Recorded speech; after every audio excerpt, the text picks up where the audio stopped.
Hey y'all, this is TCA Gaming, and in this video we are going to go over two of the upcoming eBay auction events that are going on, one for Pokemon Day, one for the marquee auctions, which is more high-end stuff. But then we are also going to talk about, to me, I believe he is the oldest man selling Pokemon cards in the hobby. He's been around for a long time. I met him back in college, so he's been around probably a lot longer than I have. And probably around since the very beginning, but I've got a video, and I'm gonna show you guys some stuff that happened a couple weekends ago when I made a visit to him. But before we get into that, let me show you guys some of these eBay items I'm talking about. So I'm gonna pull up Chrome. This is the guy that we're gonna be talking about here in a minute. But if you go to my eBay store, and you search by auctions, I did time ending soonest because that's what you're going to want to search for starting tonight. I guess tomorrow morning if you wake up, that's when the Pokemon Day auctions start. They're 24-hour auctions. There's going to be quite a few items that go into it. I'm going to show you guys a few more of those items here in a minute. But when you search by that, all the auctions will pull up that are ending soonest. Right now we have some that are technically going to end today. These are some items that were in on consignment, but if you'll see some of these higher end items sprinkled in where they'll be ending on Thursday the 29th. That's when the marquee auction is that eBay is hosting. You can see, you have a real price jump there, like $3,500. You got another 3,600, 4,200. Some of these samples are actually in it. So like this sample Machamp, a lot of the cards that were put into the marquee auction were supposed to be $1,000 estimated or higher. Some of these samples may not actually get to that price because I've seen a pretty decent price dip on some of the most recent auctions, but some of them should still get well over 1,000. We've got another Charizard here. Got some 10s. There's more samples. A Lucky Stadium. There's a poor one Charizard. Those poor ones seem to do pretty well. This is a 9.5 Charizard FPO. This one did sell for almost 8,000 recently, but it was not paid for. So it was relisted. We'll just see where it goes. And then right here we've got like an inverted stamp Mewtwo, another pretty cool card. Ruby and Sapphire box. There's plenty of items. You guys can just go through it. Collector stamp, Hartford Regional Event Charizard, which for anybody who went to that, know that this is a real card. And it wasn't just something that Pokemon just said no to. It was something that was announced even by them over the loudspeakers if you were at the event. So I've got some words to say about that, but we'll leave it there. I'm gonna drop back over to here, and then I'm gonna pull off Chrome, and I'm gonna show you a few more of the items that were added to the 24-hour auction event because apparently somebody had dropped out, so they needed more items. So throwing a few items. Got some of these individual booster packs here, and we're actually doing a 24-hour auction on this one, which is pretty niche. I only had 3 copies, so I'm gonna this will leave me with 1 copy after I sell these 2. But I figured, while the other one's going, might as well put that one in there too. Also have a set of 3, like an art set of booster packs.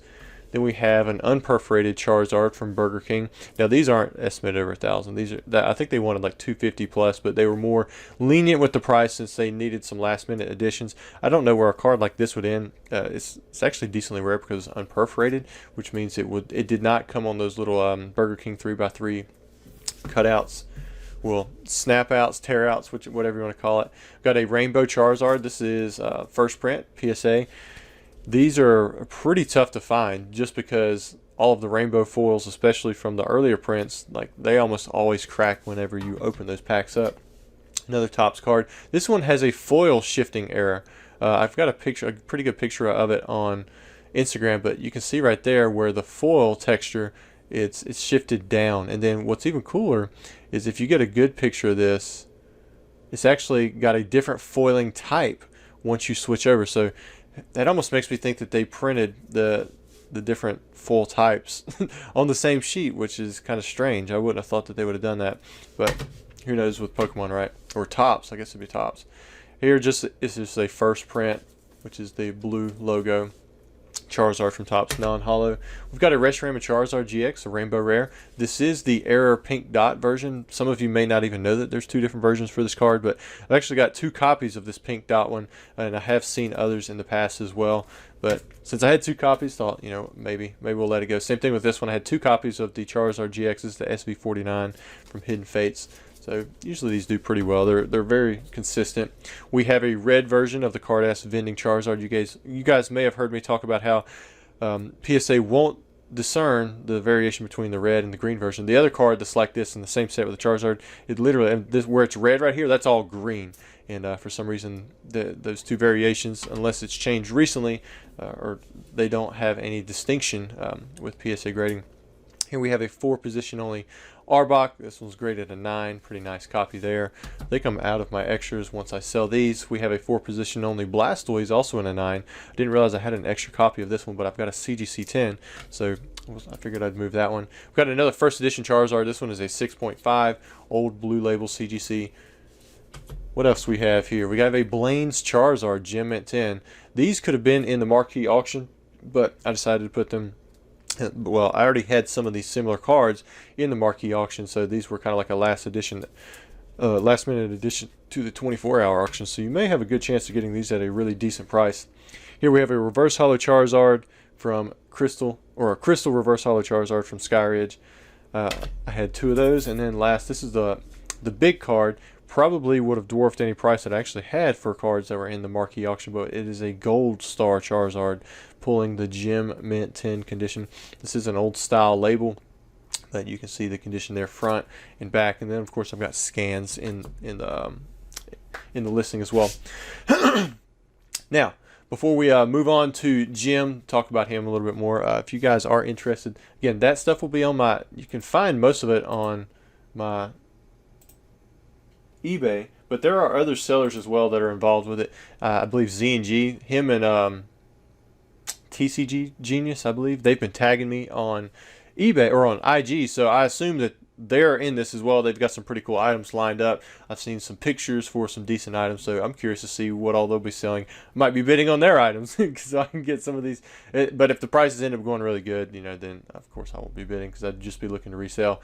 But some of these items, we'll just see how they go. I'm curious to see how the marketing and how much push that eBay puts behind it. But anyways, let's jump on to Mr. Jim.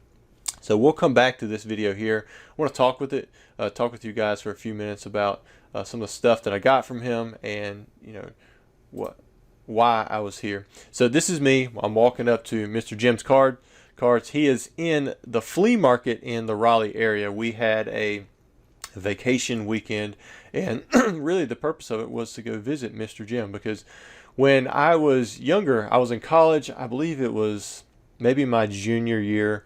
So we're talking 2011, or yeah, 2011. I went to the flea market. He was outside, and he had, he had all kinds of cards just laid out on his table. He had a 5-row box full of nothing but WotC, and he had hollows just spread out everywhere. And back then, you could get these cards 50 cent, $1, that kind of stuff. And he had different price tags on everything.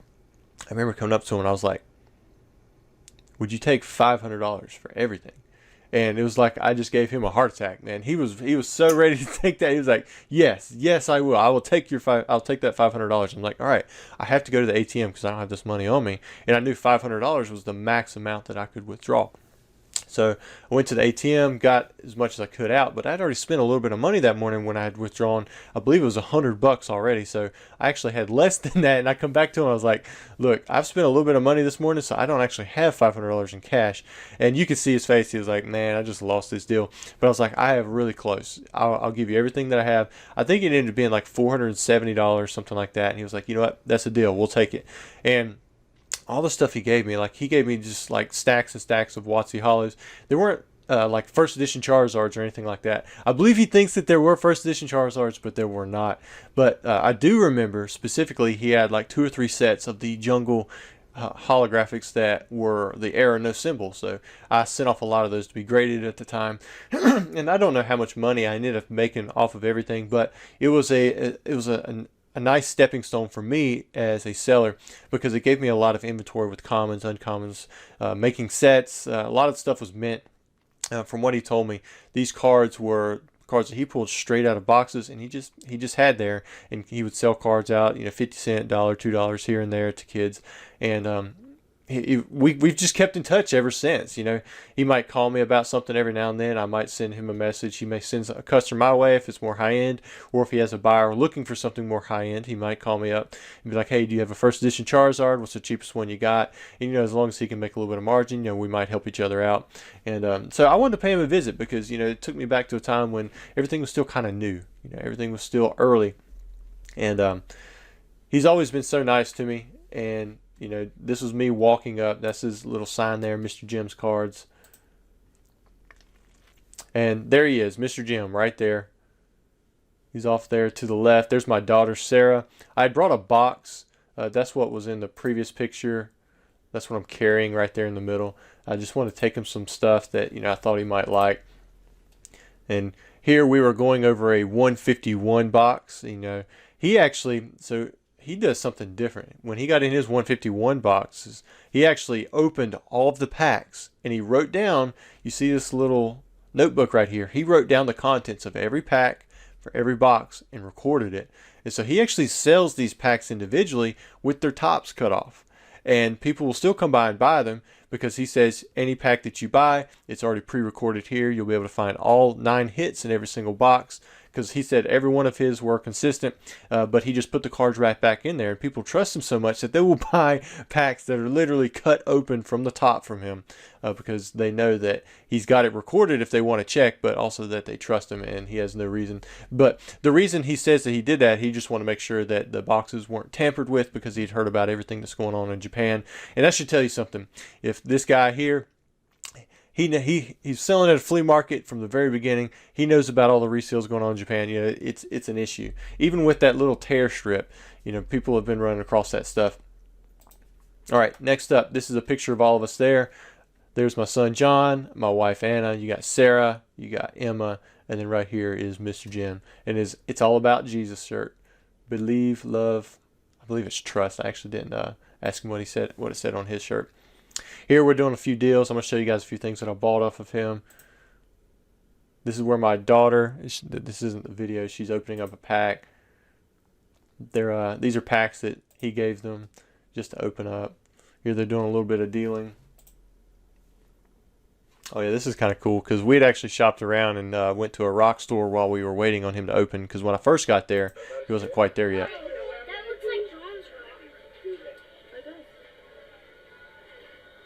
The old amber. That was a rock that he had picked up. I gave them like 20 bucks or so that they could spend at a rock store. And that was the one that he got. And then my girls, they bought a rock that they were able to buy together. It was like 32 bucks or something, so they combined their money. Here we're just ripping into some packs. Same thing here. I'm just kind of checking out what they got going on. And then this is where I was standing. I guess my wife took a picture while I was doing a deal with him for one of his PSA graded cards. I'll show that to you.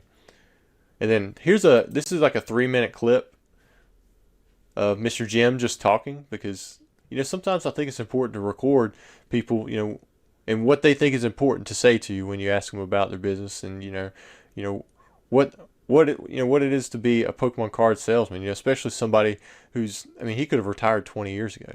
I don't know how old you think he is, but he should, I believe he says here in this little clip. But I am going to live to be 100, big guy.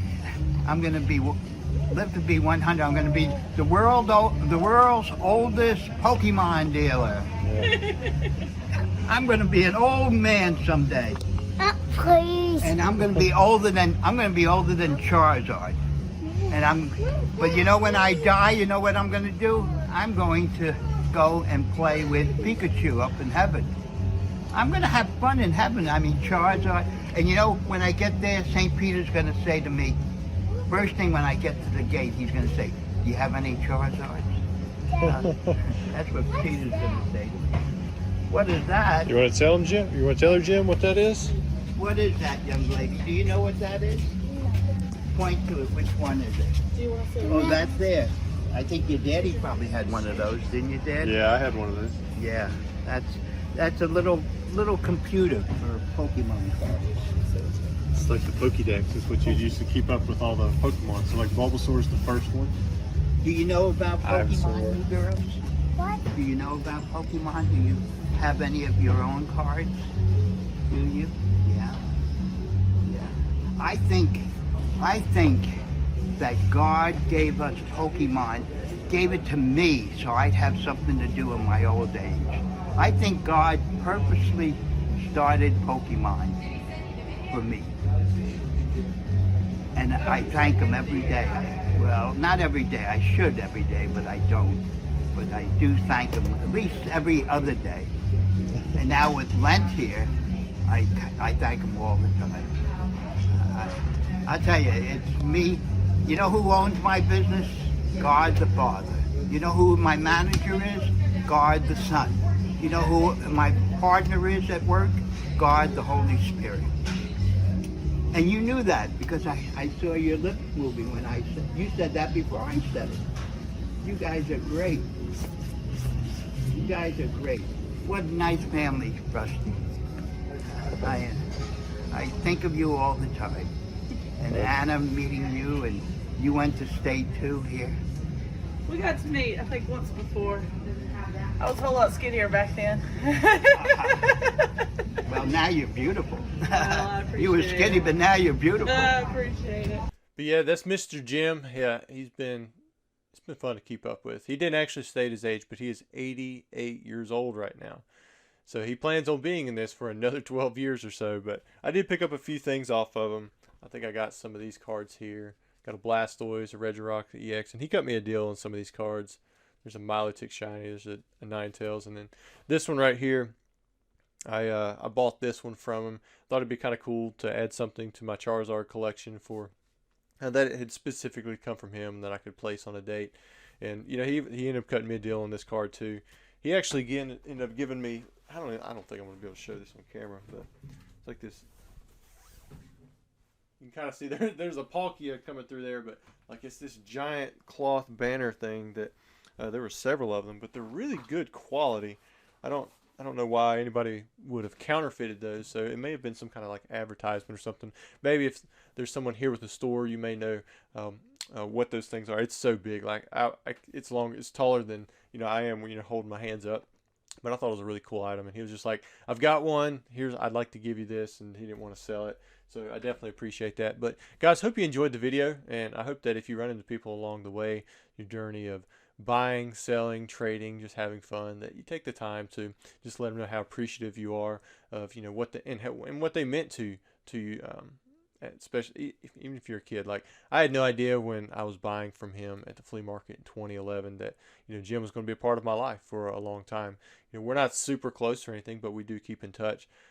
At the time, I think there was Rock Carolina and him. Those are really the people in Raleigh that I knew that were selling Pokemon. And even now, I messaged Rock Carolina about stuff, and he's got or last time I checked, he still had a small eBay, but he had a lot of cool stuff back in the day, man. Me and him were always direct in competition. But Mr. Jim at 88, man, he is still kicking.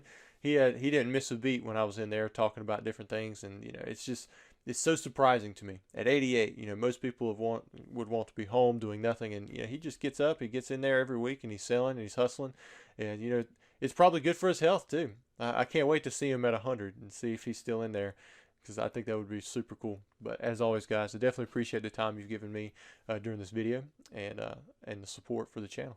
Thanks.